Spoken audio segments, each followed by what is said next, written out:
অনুরাগের ছোঁয়ায় রোম্যান্স ধামাকাদার পর্বে আজ আমরা দেখতে পাই দীপা সূর্যকে নিয়ে লং ড্রাইভ শেষে ফুচকা খেতে আসে এবং এটা দেখে সূর্য বলে, এই জিনিস আমি এর আগেও খেয়েছি। এবং তার স্মৃতিতে আবছা আবছা মনে পড়ে সে ফুচকা খাচ্ছে অনেকদিন আগের এই কথা। সূর্য প্রথমত খেতে ইতস্তত বোধ করলেও দীপা তাকে নিজ হাতে ফুচকা খাইয়ে দেয় এবং এটা সূর্যর ভালোও লাগে।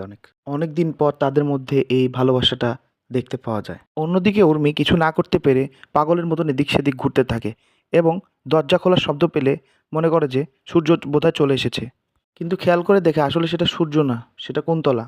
মনের অজান্তে কুন্তলাকেই বলে ফেলে সূর্যর একাকী বাহিরে চলে যাওয়ার কথা। কুন্তলা এসে তখন উর্মির উপর রাগারাগি করে এবং উর্মিকে বলে যে ওষুধটা হয়তো ফুরিয়ে গেছে, এই নাও ওষুধ, ওষুধটা ঠিক মতন তাকে খাইয়ে দিও। পাশে থেকে সোনা, উর্মি এবং কুন্তলার সব কথা শুনতে পায় এবং চিৎকার করে বলে ওঠে, আপনি কেন আমার বাবার জন্য এত চিন্তা করছেন, আর আপনিই বা কেন আমার বাবার ওষুধ উর্মিকে দেন। এ বলে তেড়ে ফুরে আসে কুন্তলার দিকে। কুন্তলা তখন নাটক করে বলে, আমি ছাড়া কে আছে তোর, আমি তোর শাশুড়ি, আমি এই পরিবারের ভালো চাই। সোনা তখন কিছু বলতে চেয়েও বলতে পারে না, অবাক দৃষ্টিতে তাকিয়ে থাকে, মনে মনে কি যেন ভাবতে থাকে। অন্যদিকে দেখা যায় রূপা কিছুটা জেরা করা শুরু করে তার শাশুড়ি এবং উর্মির সাথে। বোকা সোনাকে কুন্তলা তার কথার জালে ফাঁসিয়েই ফেলে। তোর মা, আমার ছেলে, আমার পরিবার সবাইকে শেষ করে ফেলেছে। এখন এই দুনিয়াতে তোর আমি ছাড়া আর কেউ নাই। আমি চলে যাওয়ার পর যে তোর কি হবে, তোর মা যে তোর কি করবে, এটা আমি কল্পনা করতে পারি না। এগুলো কথা বলে সোনাকে ইমোশনালি আঘাত করে কুন্তলা বোকা বানিয়ে ফেলে এবং বুকে জড়িয়ে নেয়।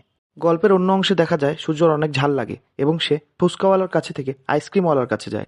আইসক্রিম অর্ডার করে নিজের জন্য এবং দীপার জন্য, এবং অর্ডার করার পর তারা মনে করে যে তারা দুজনেই ওয়ালেট না নিয়ে চলে এসেছে।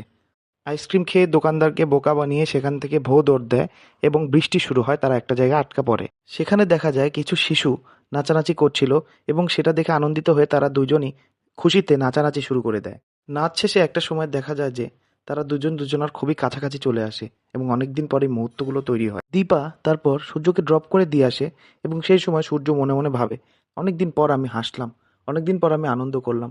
লাইফের এই মুহূর্তটা আমি কখনোই ভুলবো না। আমার যেন মনে হয় আমি আগেও এরকম সময় খুব অতিবাহিত করেছি। আর এই মহিলাটিকে কেন জানি আমার খুব কাছের মনে হয়। সে যখন আমার কাছে থাকে তখন খুবই আনন্দিত থাকি আমি। অন্যদিকে দেখা যায় কুন্তলা এবং উর্মি সূর্যের জন্য অপেক্ষা করে এবং চিন্তা করতে করতে তখন সূর্য এসে উপস্থিত হয়। উর্মি সূর্যকে জিজ্ঞেস করে, আপনি একা কাউকে না বলে কোথায় গেছিলেন?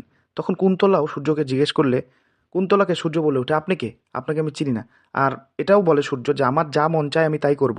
ভালো মনে হলে করব এবং খারাপ মনে হলে করব না। আর কে বলেছে আমি একা গেছিলাম? আমার সাথে ছিল ওই যে দীপা ছিল।